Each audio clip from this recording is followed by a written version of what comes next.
નમસ્કાર દર્શક મિત્રો, આપ જોઈ રહ્યા છો YNN ન્યૂઝ. હવે જોઈએ અગત્યના સમાચાર. વડોદરા મહાનગરપાલિકાની વડી કચેરી ખાતે આજે સ્થાયી સમિતિની બેઠક મળી હતી, જેમાં 9 કામો મંજૂરી અર્થે લેવામાં આવ્યા હતા, જેમાંથી 6 કામોને મંજૂરી આપવામાં આવી છે. દર અઠવાડિયામાં મળતી વિકાસલક્ષી કામોને મંજૂરી આપવા અર્થેની બેઠક આજે શુક્રવારે મળી હતી, જેમાં નવા કામોમાંથી 6 કામોને મંજૂરી આપવામાં આવી છે, જ્યારે એક કામ નામંજૂર, એક કામ મુલતવી, જ્યારે એક કામને પરત કરવામાં આવ્યું છે. સ્થાયી બેઠકમાં વિકાસના કામો ચર્ચાને બદલે અધિકારીઓની બદલીને લઈ બાનમાં લેવાનો પ્રયાસ. સ્થાયી સમિતિ બેઠક પહેલા ભાજપ કાર્યાલય ખાતે સંકલનની બેઠક મળી. બંદિશ શાહે રેન વોટર હાર્વેસ્ટિંગમાં કોર્પોરેટરના 2 લાખ વધારવાની રજૂઆતને લઈ વોકઆઉટ કરી બધા સભ્યો નીકળી ગયા હતા. જોકે સ્થાયી સમિતિ બેઠક શહેરના વિકાસના કામોને લઈને હોય છે, નહીં કે અધિકારીઓ બદલવા માટે. આ સમજણ સભ્યોને હોવી જોઈએ. હેમિશા ઠક્કરે કહ્યું કે જ્યારે જીરી અવસરની વાત ચાલતી હોય ત્યારે સભ્યો સિવાય બેઠકમાં બીજું કોઈ ના આવવું જોઈએ.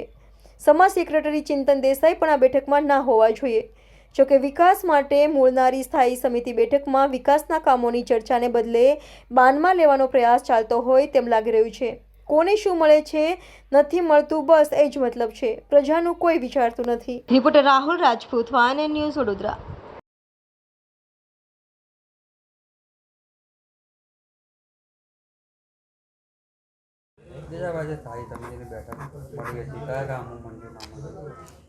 આજે સ્થાયી સમિતિની બેઠકમાં 9 પ્રપોઝલ ચડાવવામાં આવી હતી. એમાંથી એક પ્રપોઝલ નામંજૂર, એક પ્રપોઝલ પરત અને એક પ્રપોઝલ મુલતવી રાખવામાં આવી છે.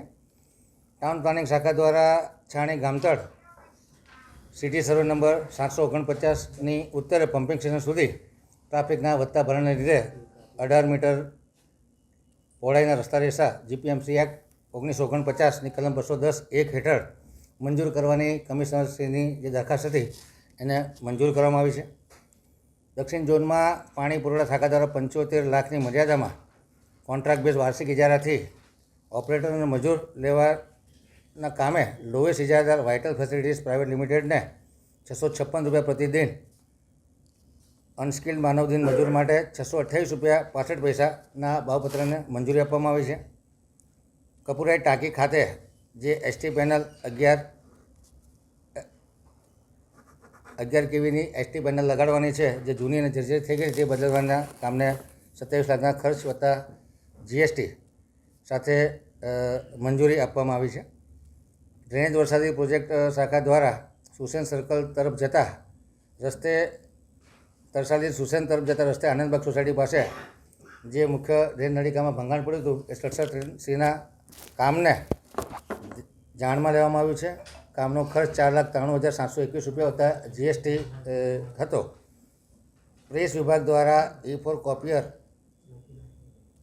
પેપર લેવા અને FS કોપિયર પેપર લેવાના કામને ₹5,03,500 કામને 11.4% ઓછાના ભાવપત્રને ટોટલ ₹19,52,500ના ભાવપત્રને મંજૂરી આપવામાં આવી છે. સેન્ટ્રલ સ્ટોર દ્વારા ટાયર ટ્યુબની અને ફ્લેપની ખરીદી કરવા માટેના કામને 27,16,000ના ભાવ 7.7% વધુના ભાવપત્રકને મંજૂરી આપવામાં આવી છે.